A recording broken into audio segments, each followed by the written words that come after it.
सभी को नमस्कार। करियर फर्स्ट चैनल पर आपका स्वागत है। आज का डिक्टेशन लिखने के लिए तैयार रहें। Ready start.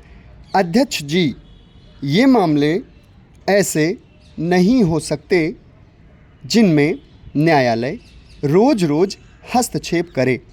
हाल के दिनों में जिस प्रकार न्यायालय विधानमंडलों की कार्यप्रणाली में हस्तक्षेप कर रहा है, वह भी न्यायिक सक्रियता के ऋणात्मक पक्ष को ही दर्शाता है।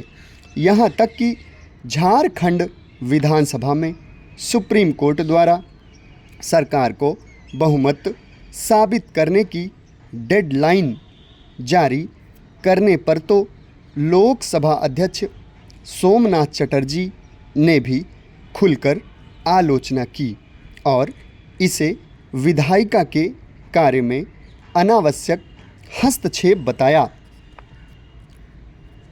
कार्यपालिका और न्यायपालिका के बीच तनाव का एक और प्रसंग तब सामने आया जब दिल्ली में बिजली संकट के मुद्दे पर सुप्रीम कोर्ट में अतिरिक्त सॉलिसिटर जनरल ने कहा कि अदालत सुपर प्लानिंग कमीशन की तरह काम नहीं कर सकती।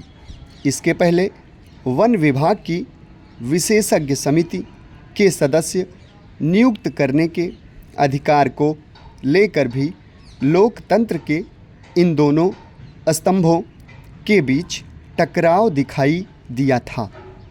इसके अलावा लगातार विधायिका में भी अदालतों की अति सक्रियता को लेकर असहमति दिखाई दे रही है। लोकसभा अध्यक्ष सोमनाथ चटर्जी और प्रधानमंत्री डॉक्टर मनमोहन सिंह भी न्यायपालिका की भूमिका पर नाराज़गी व्यक्त कर चुके हैं। यह दिख रहा है कि पिछले लंबे वक्त से अदालतें उन क्षेत्रों में दखल दे रही है जो आम तौर पर कार्यपालिका के अधिकार क्षेत्र माने जाते हैं। संविधान की 9वीं अनुसूची और पिछड़ों के आरक्षण के मुद्दे पर अदालत के रवैये से विधायिका नाखुश है। लगता यही है कि लोकतंत्र के इन स्तंभों के बीच यह टकराव पूरी तरह खत्म नहीं होगा। ऐसे में सवाल यही उठता है कि आखिरकार इस समस्या का अंत क्या है। हमारे संविधान में तीनों स्तंभों के काम स्पष्टतया रेखांकित किए गए हैं, फिर भी व्यावहारिक धरातल पर कहीं न कहीं कुछ धुंधले इलाके तो हमेशा ही बने रहेंगे, जिनकी व्याख्या अलग अलग ढंग से की जाएगी। धीरे धीरे नई परिस्थितियों के संदर्भ में कुछ चीज़ें ज़्यादा साफ होंगी, फिर भी पूरी तरह यांत्रिक ढंग से कार्य विभाजन शायद कभी संभव नहीं होगा। ऐसे में दो बातें महत्वपूर्ण हैं।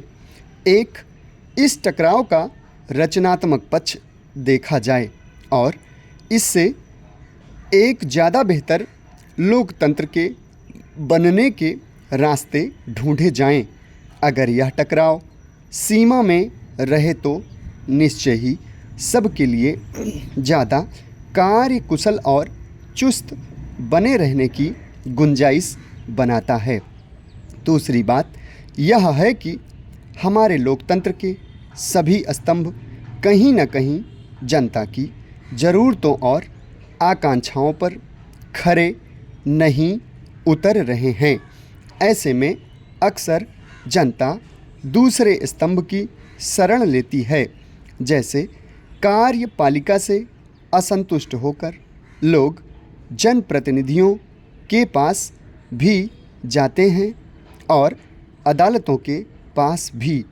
ऐसे में सिर्फ न्यायपालिका ही नहीं, विधायिका के लोग भी वे काम करते हैं जो मूलतः कार्यपालिका के काम हैं। समाप्त। धन्यवाद।